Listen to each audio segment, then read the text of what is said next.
Muito bem.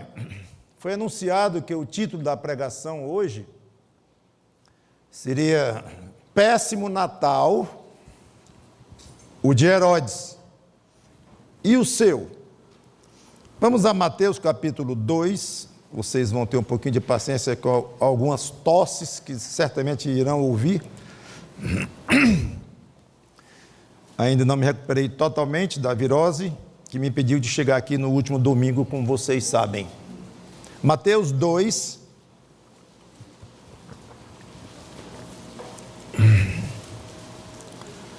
(1 a 18).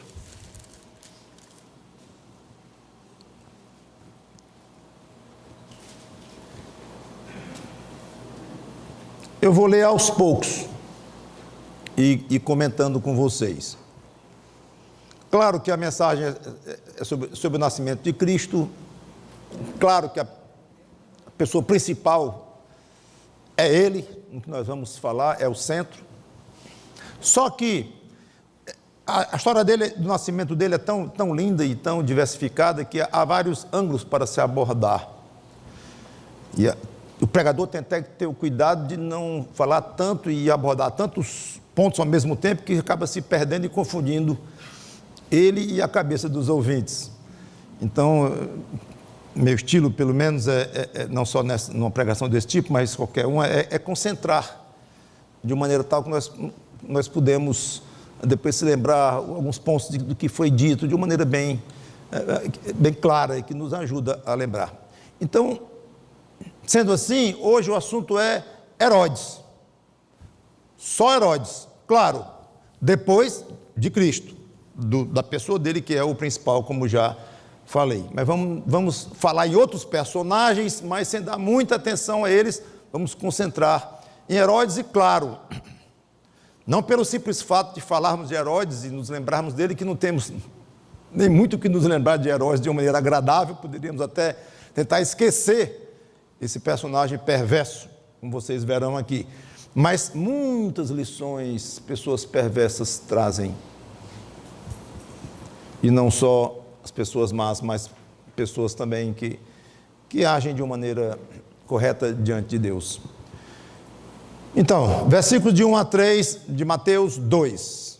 Tendo Jesus nascido em Belém da Judéia, em dias do rei Herodes, eis que vieram os magos do Oriente a Jerusalém e perguntavam: onde está o recém-nascido rei dos judeus? Porque vimos a sua estrela no Oriente e viemos para adorá-lo. Tendo ouvido isto, alarmou-se o rei Herodes, e com ele toda a Jerusalém. Então esses homens vieram de algum lugar do Oriente, não se sabe exatamente de algum ponto da Arábia que se acha.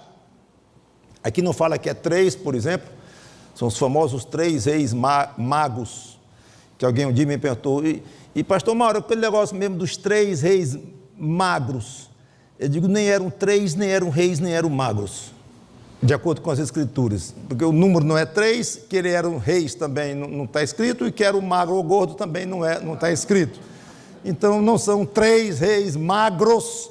Agora, se quiser dizer mago, ainda vai, porque está aqui, e a ideia é simplesmente de sábio, sabedoria. Alguns falam na sabedoria ligada com astrologia, alguma coisa assim, mas seja como for, eram homens que vieram do Oriente e de uma maneira, homens misteriosos em termos de origem e o que vieram fazer exatamente, até que ponto eles sabiam o que iriam fazer.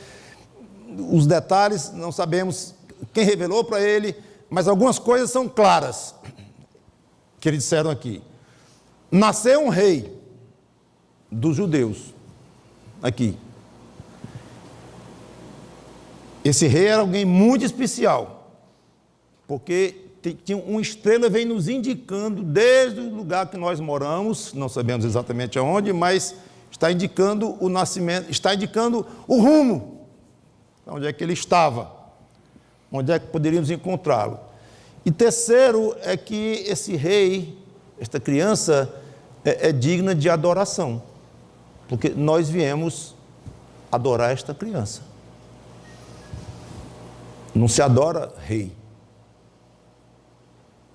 Geralmente, naturalmente, alguns reis queriam se fazer adorados, e às vezes aconteciam, mas não de uma maneira natural.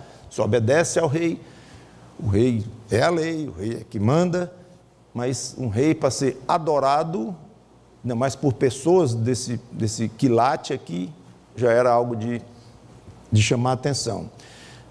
Quanto a essa questão de ser rei, é importante notar que os judeus estavam sob jugo romano, e Herodes é chamado aqui de rei Herodes, tudo bem, porém é bom lembrar, Herodes não passava de um vassalo do imperador de Roma, totalmente sujeito ao imperador.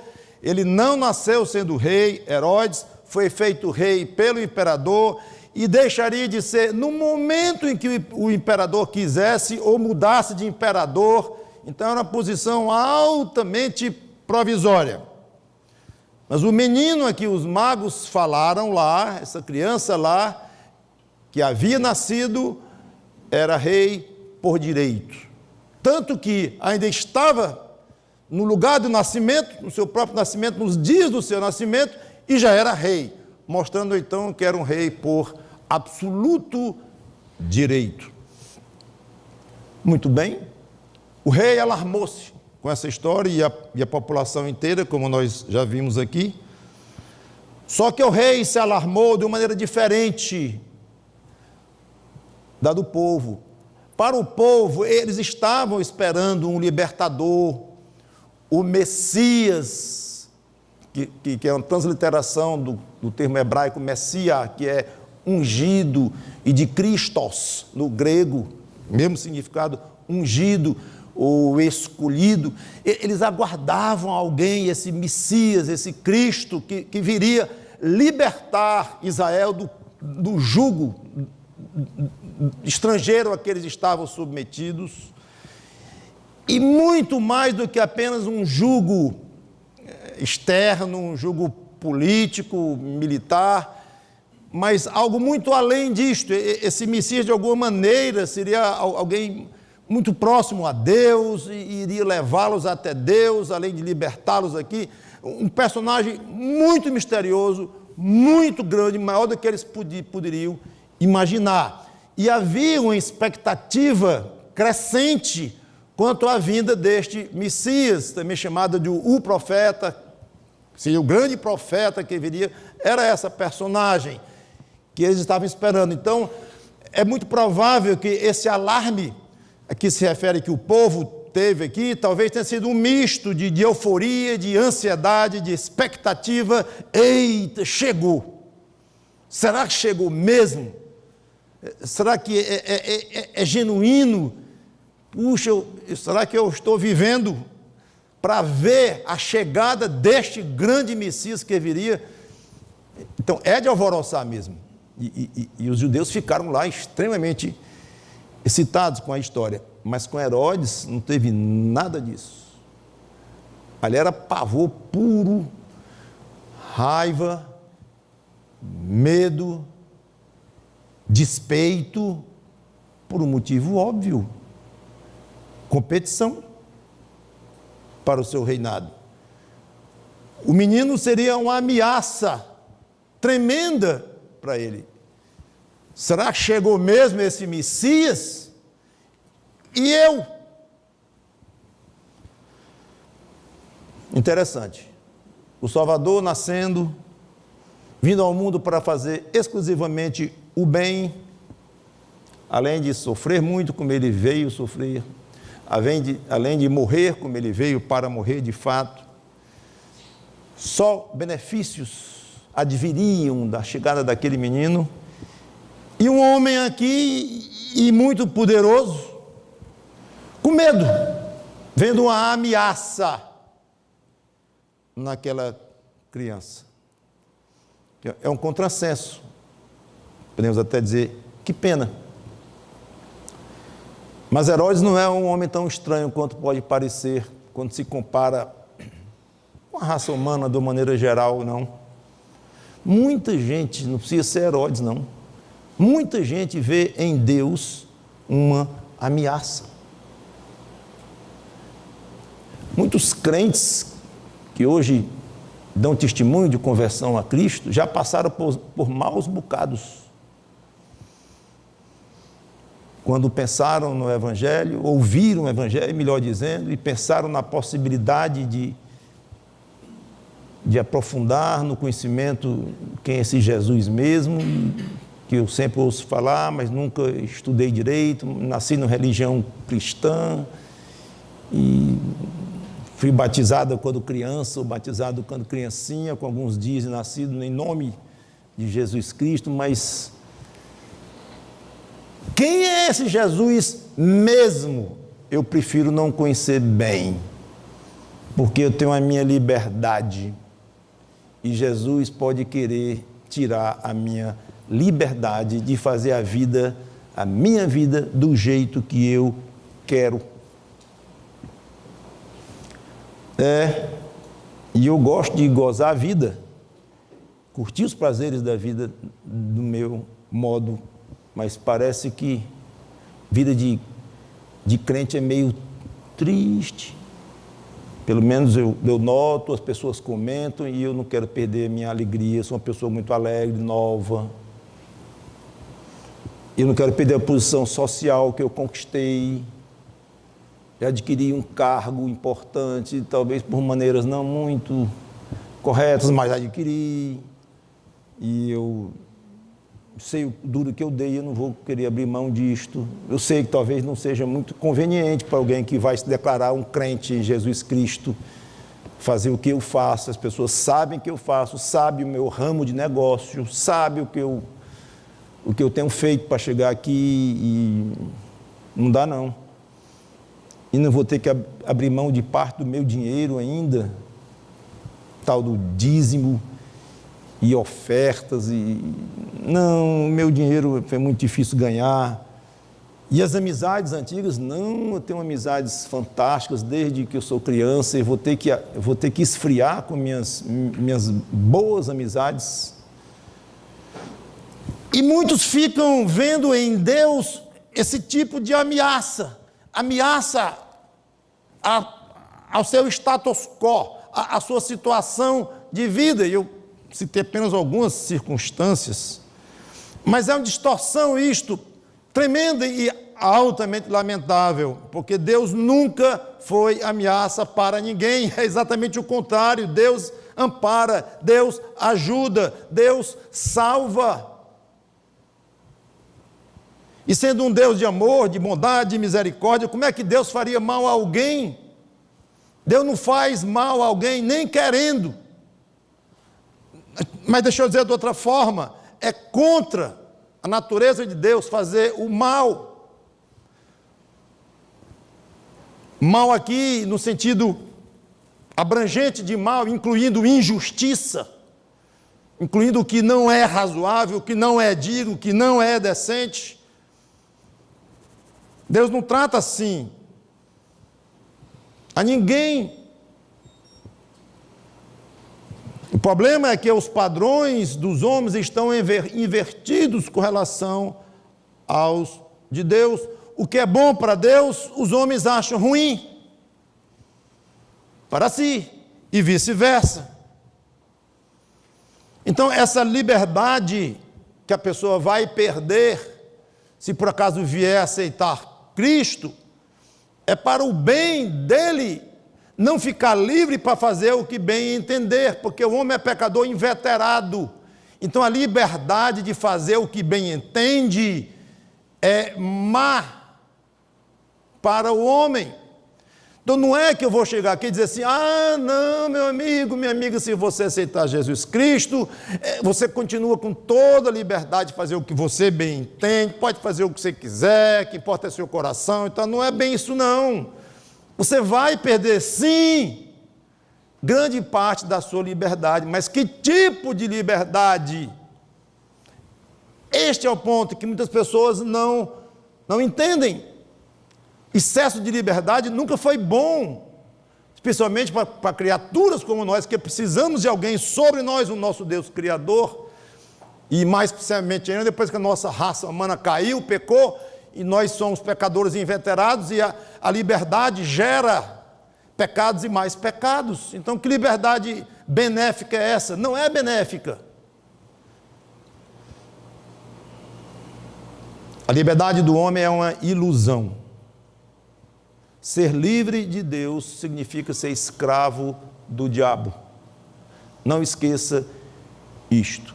Você se acha livre de Deus, pois tenha certeza que você é escravo do grande inimigo de Deus, do diabo. Você é escravo da sua carne, escravo dos seus pecados. Você pensa que é um ser livre.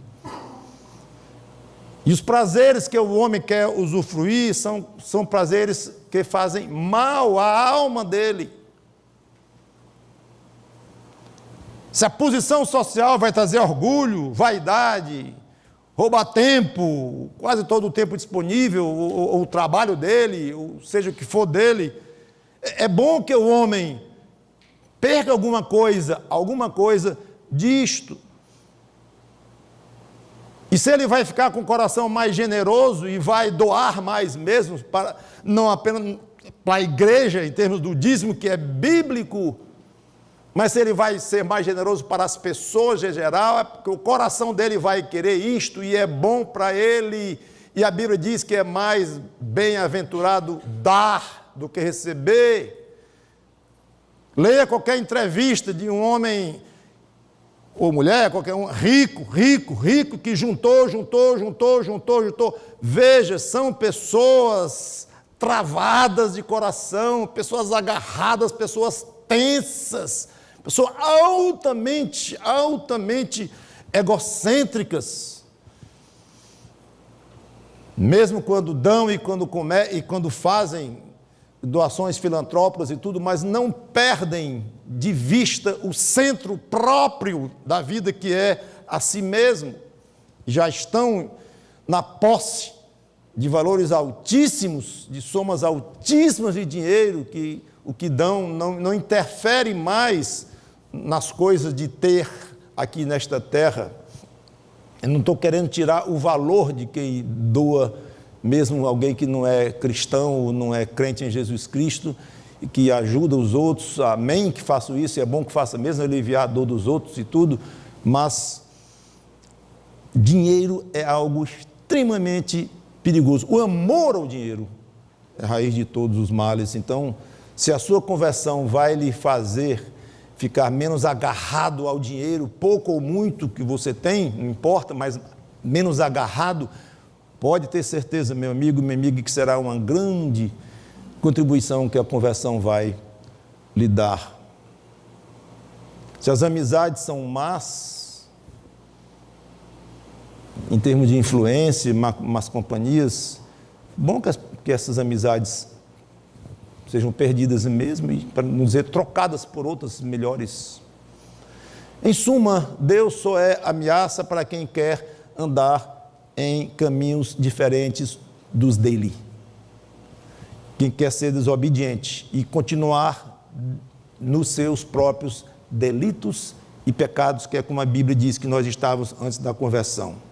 Neste caso, Deus é uma ameaça no sentido de que um juiz é uma ameaça a quem está fora da lei.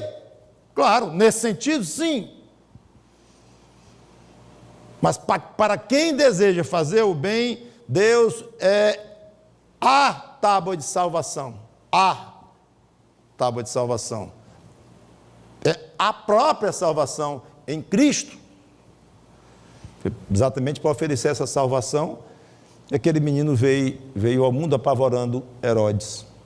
Versículos 4 a 6. Então Herodes, convocando todos os principais sacerdotes, se quiser acompanhar,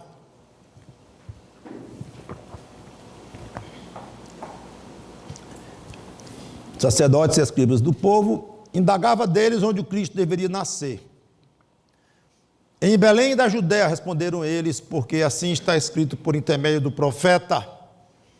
E tu, Belém, terra de Judá, não és de modo algum a menor entre as principais de Judá, porque de ti sairá o guia que há de apacentar a meu povo Israel.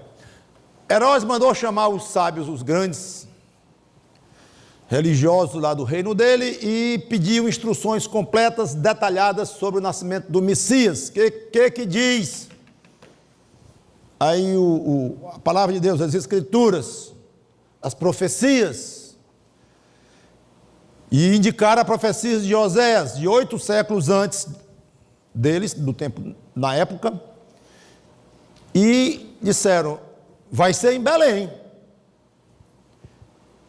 Oportunidade espetacular do rei, então, reconhecer o poder de Deus, de 8 séculos antes ter indicado o lugar exato onde iria nascer, o privilégio de compartilhar isso, de vivenciar aquilo. Mas o ensino das Escrituras não teve nenhum apelo a Herodes.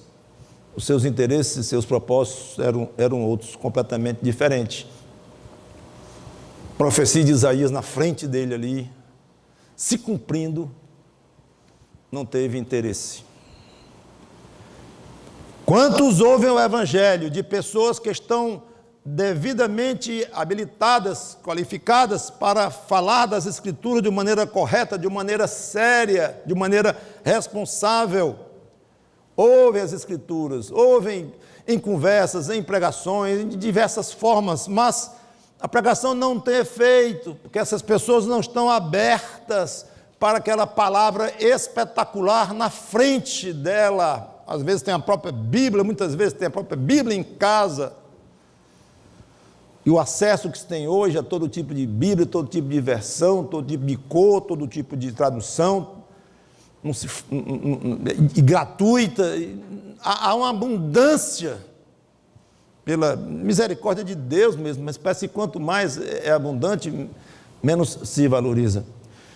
O fato é que muitas vezes as pessoas não estão abertas para se dobrarem, para reconhecerem o que a palavra diz, para se dobrarem diante de Deus e não tem interesse naquilo que está sendo colocado. Serão responsáveis por isto, sem dúvida. Com isto, Herodes, tendo chamado secretamente os magos, era um raposo este homem, inquiriu deles com precisão quanto ao tempo em que a estrela aparecera. E enviando-os a Belém, disse-lhes, ide informar-vos cuidadosamente a respeito do menino. E quando o tiverdes encontrado, avisai-me para eu também ir adorá-lo. Que sinceridade! Ele recebe mais instruções, ele despacha os sábios lá do reino dele, lá, os escribas, os sacerdotes, os entendidos, chama os tais que vieram do Oriente, seguindo uma estrela, e pede agora orientação, não mais das Escrituras, como ele já tinha acabado de ter, que apontavam para Belém, e agora ele diz, agora eu quero detalhes mesmo, vocês começaram a ver há quanto tempo essa estrela? E ele faz perguntas aqui. Façam o seguinte, vão a Belém, vão na minha frente, porque eu quero adorar essa criança também. É curioso que, de alguma maneira, ele levou a sério a profecia de Oséias. Essa balela, negócio de rei nascendo coisa nenhuma, rei sou eu, quem quiser aqui eu mato e pronto, e esses sábios aí são 3 ou 4 ou 5, sei lá quantos malucos, deixem ir para onde eles quiserem, e quantos dizem que são reis e não são reis coisa nenhuma, tem muito o que fazer. Não! Ele chamou os escribas e sacerdotes para saber como é isso mesmo, onde é que vai nascer. É em Belém. Aí chama os homens secretamente ao cuidado dele, secretamente. Aí quer avaliar a idade da criança, há quanto tempo vocês vêm seguindo essa estrela, hein? Semanas, meses, como é? Ele tinha uma ideia já na cabeça dele, quando ele pergunta a questão de há quanto tempo eles vinham vendo aquela estrela. E ele tinha uma ideia quando ele disse, vão e voltem e me avisem. Ele não foi, mandou os magos irem. E Algo em Herodes dizia que aquela profecia estava certa. Parece um contrassenso. Ele creu, ele não creu, mas creu um pedaço. Ele não teve coragem de jogar fora. Ele ficou num tipo de crença resistente sem querer. Mas se fosse verdade mesmo aquilo acontecesse, ele teria que tomar providências, mas não achou balela. Ele viu que tinha sentido aquilo ali. Já vi muitas vezes pais, mães, trazendo filhos à igreja, ou mandando com alguém e dizendo assim: eu mesmo não sigo, mas eu quero que meus filhos cresçam ouvindo a Bíblia. É de cortar o coração. É de cortar o coração. O que esses pais vão dar conta diante de Deus por uma atitude desta, você mesmo não segue. E por que manda o seu filho ir? Você mandaria o seu filho ir para aprender algo maligno? Algo de desvio? Você é um pai louco? Ou a mãe desvairada? Não, não sou. Eu sei que você não é. Então, se você mandou, é porque algo dentro de você dizia que aquilo para onde você mandou, o ser mais precioso que você tem no mundo, que é o seu filho e a sua filha, você mandou semana após semana após semana, para ouvirem, para aprenderem, para cantarem, para se apresentarem no dia de Natal, e você tira foto e morre de orgulho da criança ali, e acha tudo muito benéfico, mas você não vai. Por quê? Esta pergunta, meu amigo, minha amiga, se prepare para responder diante de Deus, porque você não vai escapar de ouvir. Você mandou o seu filho, mandou a sua filha, você tinha uma noção séria. Ou é um pai louco, completamente irresponsável? Não, não sou. Então, você vai ter que dar contas. Herodes, você mandou os magos irem, mesmo com outras intenções, Herodes, mas você mandou algo em você dizia que aquela profecia não era brincadeira, não. E de fato não era, não. 9-12. Depois de ouvirem o rei, partiram. E eis que a estrela que viram no oriente os precedia até que, chegando, parou sobre onde estava o menino. E vendo eles a estrela, alegraram-se com grande e intenso júbilo. Entrando na casa, viram o menino com Maria, sua mãe. Prostrando-se, o adoraram. Bonito isto. E abrindo os seus tesouros, entregaram-lhe suas ofertas, ouro, incenso e mirra. Aqui está o motivo porque acham que eram 3. Porque um deu incenso, o outro deu ouro, o outro deu mirra. Mas não precisa um ter dado uma cor, outra. Pode ter sido um conjunto. Tudo bem. Mas vem daqui a ideia de que eram 3. Sendo por divina advertência prevenidos em sonho para não voltarem à presença de Herodes, regressaram por outro caminho à sua terra. Então eles seguiram, ainda orientados pela estrela, que parou. Finalmente ela parou, é aqui, onde estava o menino. A palavra grega, traduzida aqui por menino, é paidion. Ela pode se referir tanto a um recém-nascido como a uma criança de alguns meses, ou até um menino de alguns poucos anos. É diferente da palavra grega usada lá em Lucas 16, quando os pastores foram até a manjedoura e adoraram ali o menino. Ali significa bebê, recém-nascido, é outra palavra no grego. Então, conforme nós vamos ver, logo, logo, é possível que Jesus já tivesse alguns meses de vida aqui, que talvez não fosse mais recém-nascido de uma semana, de 15 dias de nascimento, não. É provável, não temos prova, mas é provável. Conforme nós vamos ver. O fato é que eles se alegraram demais e encontraram finalmente o reizinho, né? Ou de alguns meses, mas era ainda uma criança. Rei de Israel. Deram presentes, adoraram o menino, mostrando a divindade da criança.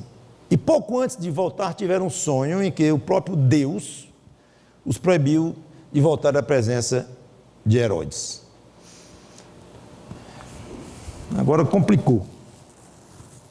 Eles tinham uma ordem taxativa da maior autoridade da região, o próprio rei Herodes, dizendo: vocês voltem à minha presença e tragam informações detalhadas sobre esta criança. Eu quero saber exatamente.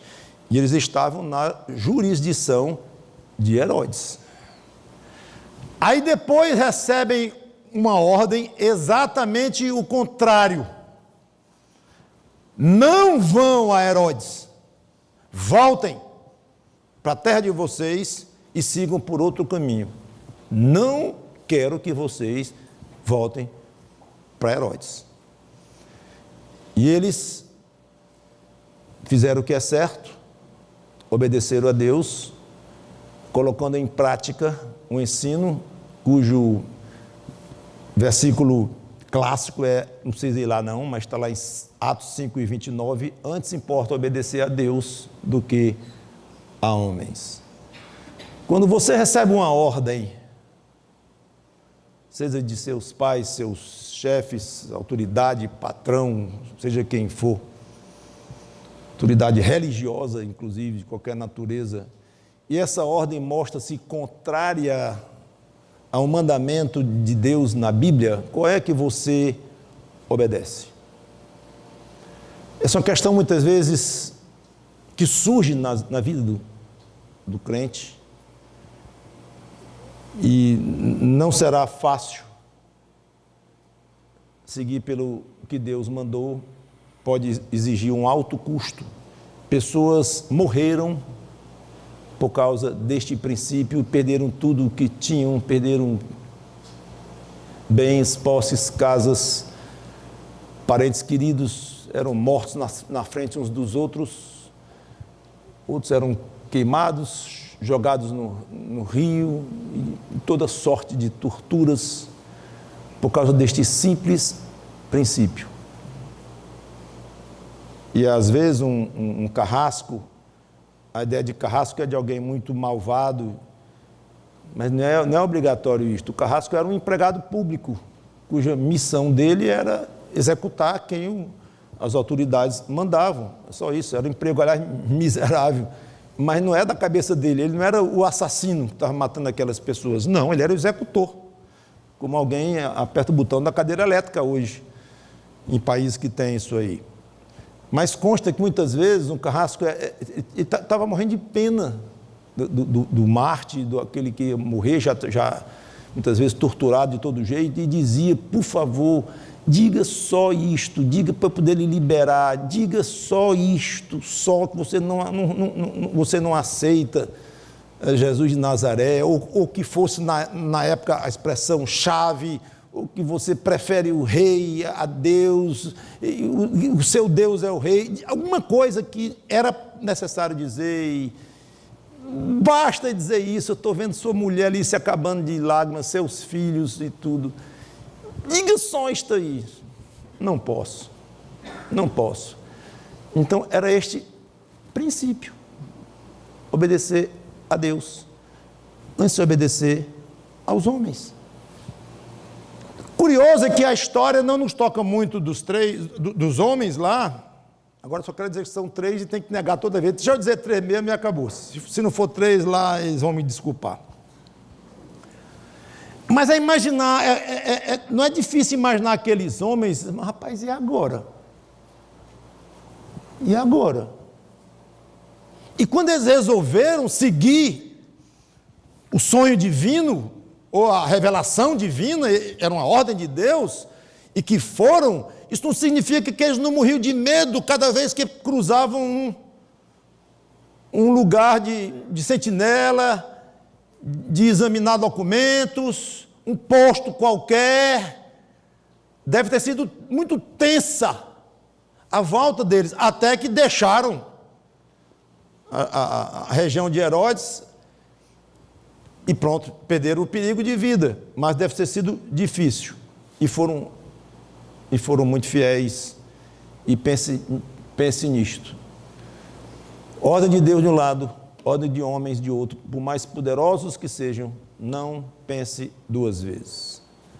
13 em diante, tendo eles partido, eis que apareceu um anjo do Senhor a José, em sonho, e disse: dispõe-te, toma o menino e sua mãe, foge para o Egito e permanece lá, até que eu te avise, porque Herodes há de procurar o menino para o matar. Dispondo-se ele, tomou de noite o menino e sua mãe, e partiu para o Egito.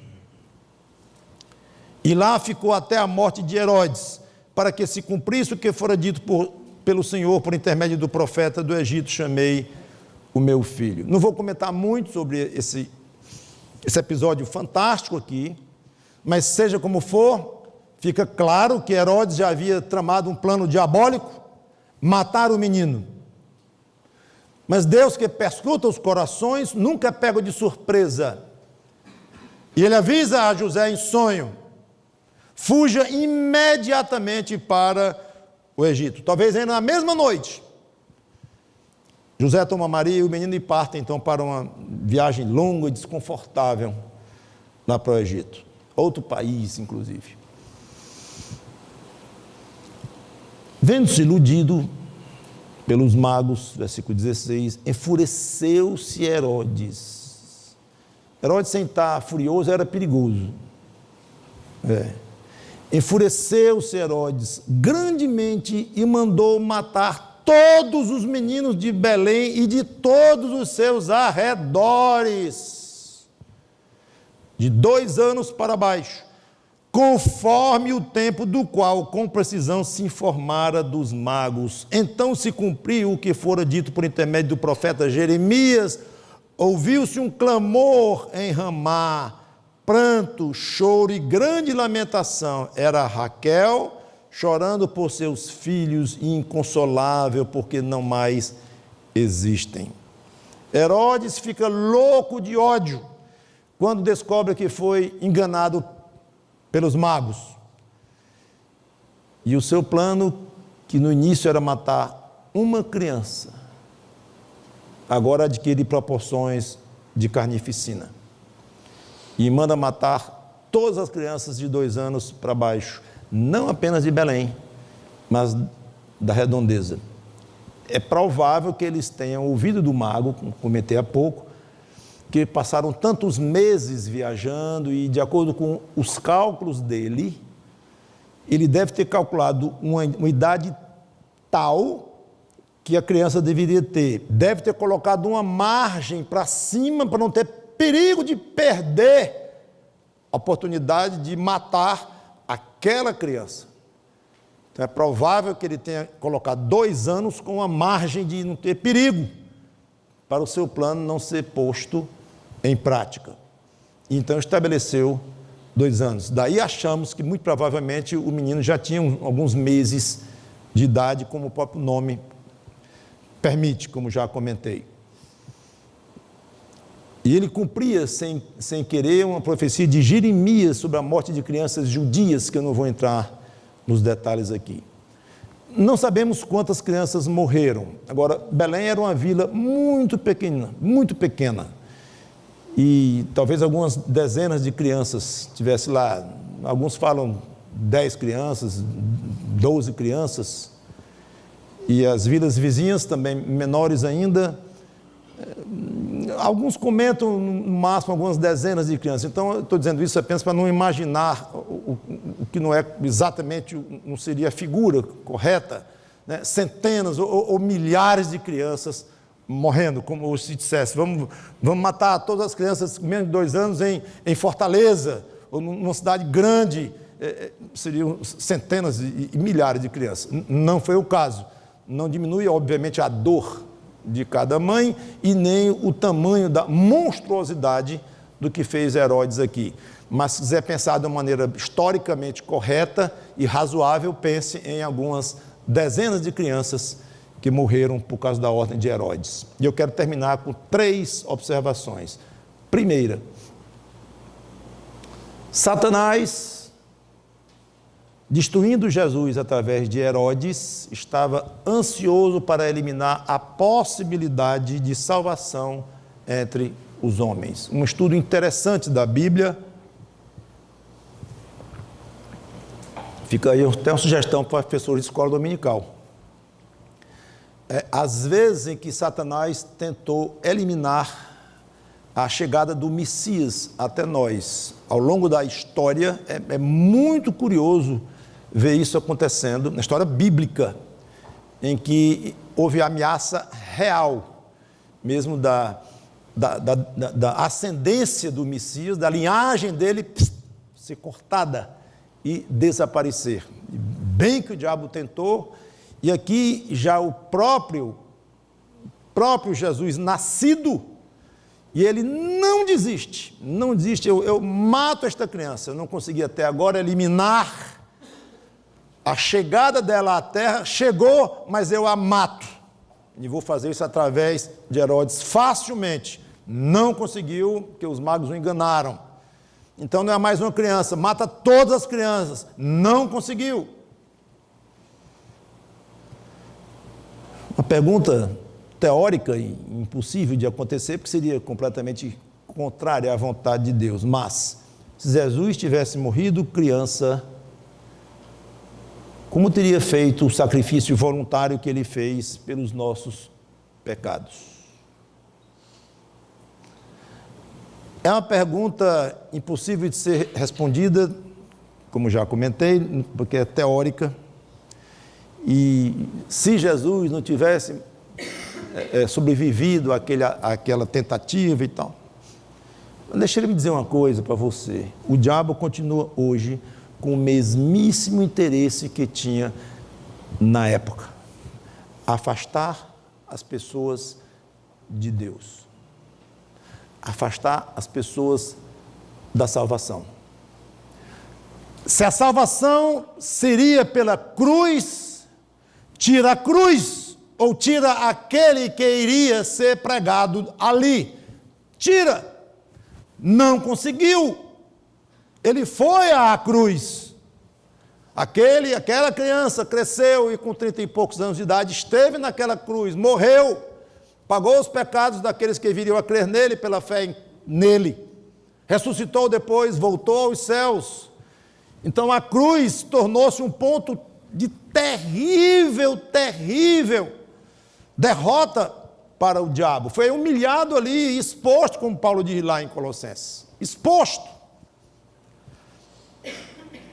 Não importa. Então eu desvio as pessoas da cruz. Eu não consegui desviar o próprio Messias da cruz, eu tento desviar as pessoas da cruz. Então o mesmo Satanás que tentou eliminar Jesus Cristo para afastar a possibilidade de qualquer ser humano ser salvo por ele, Cristo, ele está atrás da sua alma. Ele não conseguiu eliminar Jesus Cristo, nem poderia, mas tentou. Mas eliminar você da salvação, ele é chamado de autor da morte, tem o poder sobre a morte. Então, o poder de salvação é de Deus, mas não se iluda, Satanás tem um poder misterioso dado por Deus, para manter os homens no seu estado de morte, de separação de Deus, como eles nascem. Todos já nascemos afastados de Deus. Então não respire aliviado pelo fato de Jesus não ter morrido antes de ir para a cruz. Não respire aliviado ao ponto de dizer, pronto, Ele já esteve na cruz, morreu, ressuscitou, está no céu, estou livre, estou salvo por Jesus Cristo. O diabo não me pega mais, ele não me impede mais de ir até Deus. Impede sim, você não pode respirar aliviado, porque a Bíblia não fala de uma salvação total, universal, que todos os seres humanos estão automaticamente salvos pelo sangue de Cristo. Não! Nesse aspecto, a salvação de Cristo é limitada. Ela é dada apenas àqueles que creem naquela morte, como a Bíblia ensina, creem em Jesus Cristo como Deus e como homem que Ele é, o que a Bíblia ensina. A salvação, ela é ilimitada no sentido da capacidade de Jesus salvar, ilimitada a capacidade dele. Sim. O convite aos seres humanos é ilimitado. Vinde a mim, todos os que estáis cansados e sobrecarregados, e eu vos aliviarei, ele disse. Convite ilimitado. Ide por todas as nações, ide, vão, falem, preguem. Ilimitado. Quem quiser beber, beba, venha e beba, água da vida, ilimitado. No convite e na possibilidade, Jesus jamais faria um convite ilimitado se ele não tivesse poder ilimitado de oferecer esta salvação, comprado com o sangue dele. Mas a aplicação de fato, quem vai realmente se beneficiar desta salvação, são poucos. Que poucos? Os que levarem a sério, os que pedirem a Deus, implorarem a Deus por arrependimento, por um pouco de iluminação do alto, misericórdia, me leva à verdade através do teu Filho, me ensina quem é esse Jesus Cristo, para que eu possa, de fato, me dobrar aos pés dele, como os magos fizeram, adorá-lo, de fato, com todo o meu coração, e me salvar desta forma. Então, são esses os que vão se beneficiar, de fato, da salvação que Jesus Cristo veio operar aqui. Segunda coisa, Deus é muito mais forte e muito mais poderoso do que Satanás. De algum modo, por algum motivo, Deus de fato deu muito poder a este ser, esse anjo, que tornou-se maligno por sua própria responsabilidade, e o diabo tem feito muito estrago por aqui. Deus tem permitido essas coisas acontecerem de acordo com a sabedoria e a soberania de Deus. Mas, uma coisa é certa, nunca Satanás vai frustrar os planos de Deus. Jamais deixará de ser salvo um só eleito, por mais que o inimigo se esforce. E isso é extremamente reconfortante. Os que creem nessa verdade sentem-se fortemente animados enquanto vivem num mundo cruel, hostil a Deus. Então, aqueles que já chegamos a Cristo pela graça, pela misericórdia de Deus, sim, uma fé nossa, exercida por nós, pessoalmente por nós, no arrependimento, sim, exercido por nós também, mas dado por Deus, o arrependimento dado por Deus, a fé dada por Deus, numa atividade divina em que a parte humana, Deus quis que de alguma forma entrasse também, mas concentre-se na sua responsabilidade com toda essa história. Espero que o Natal não seja apenas mais uma oportunidade para você, amigo, amiga, ouvir coisas bonitas sobre Jesus Cristo. E nem que Jesus é uma ameaça. Tem um parente muito querido,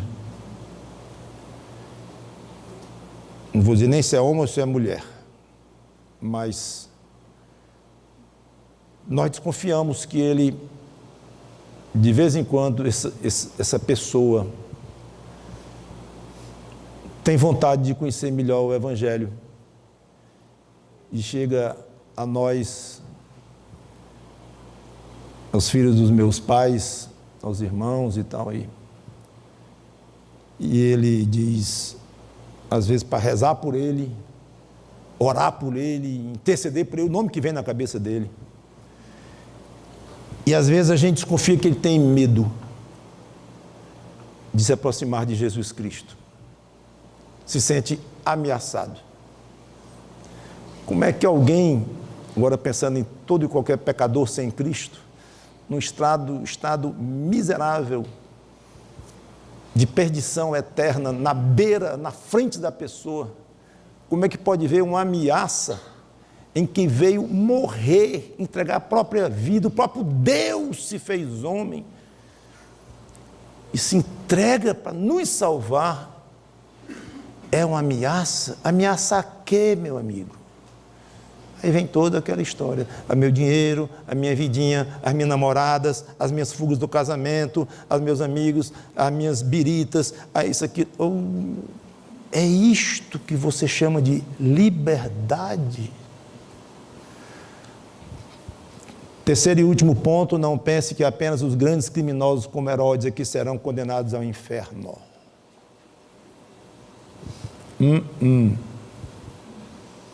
Quando pensar em inferno, não pense logo ligeiro em Hitler. Pode pensar, está certo, mas não pense só Nero, Stalin. Pense em qualquer ser humano,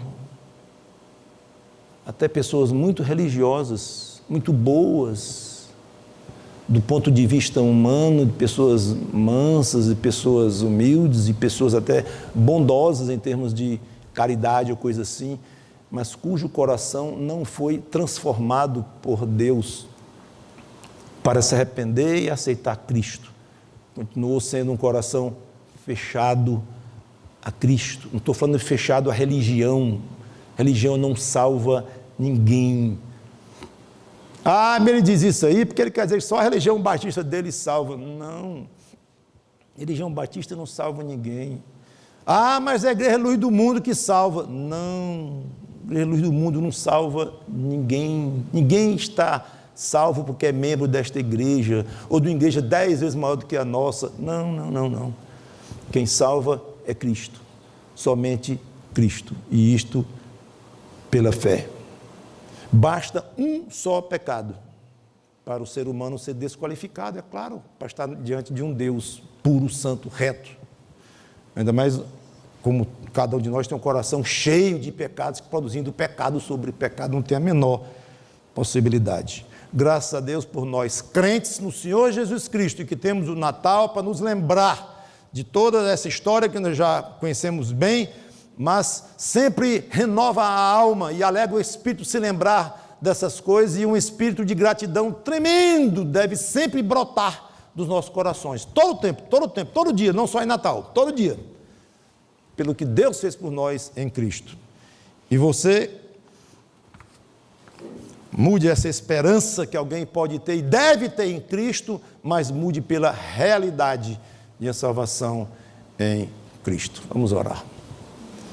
Obrigado, Senhor Deus, pela Tua palavra, que o Teu Espírito Santo tenha colocado em cada coração aqui o que cada um precisou e precisa ouvir. Nos ajuda em nossa fraqueza, em nossa fragilidade, em nossa incredulidade. Obrigado pelos que somos crentes e fazem-nos crentes mais fortes ainda, mais dignos deste nome de cristãos. E aqueles que não Te têm, Senhor Deus, como Salvador pessoal da sua alma, que considerem seriamente o que foi colocado aqui. Para a honra e glória do Senhor Jesus Cristo, eu Te peço e Te agradeço. Amém.